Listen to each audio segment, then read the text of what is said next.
Last night, my wife and I sat down after a long day and had a heavy decision to make. She asked me, "What show do you want to watch?" So each time this question is asked, I brace myself for what's going to be probably 10 to 15 minutes of moving between streaming services and reading descriptions, occasionally watching a few previews before starting the process all over again. Throughout this process, everything is relative.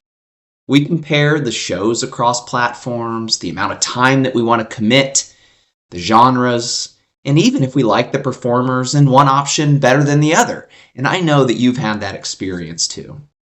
Life is full of relative comparisons and relative decisions that rank order our final selection.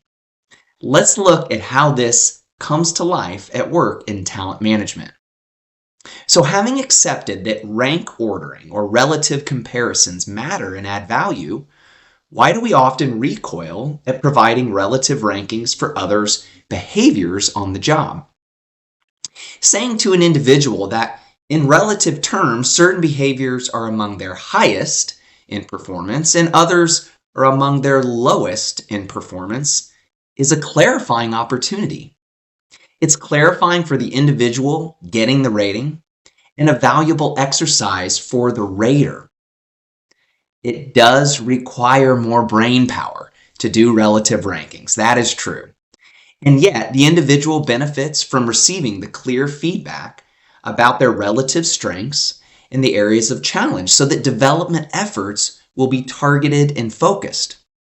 So yes, it is worth the effort to consider what is among the highest to lowest of effective behaviors so that people know what to pay attention to.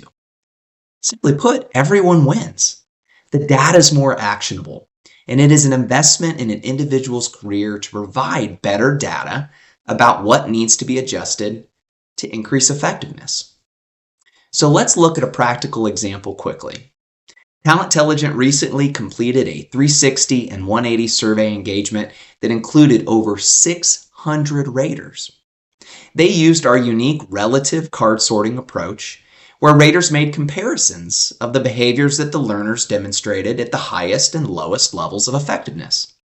The result was clarity for each learner during their coaching sessions, the creation of focused individual development plans, and the delivery of customized development content in our DIY digital platform.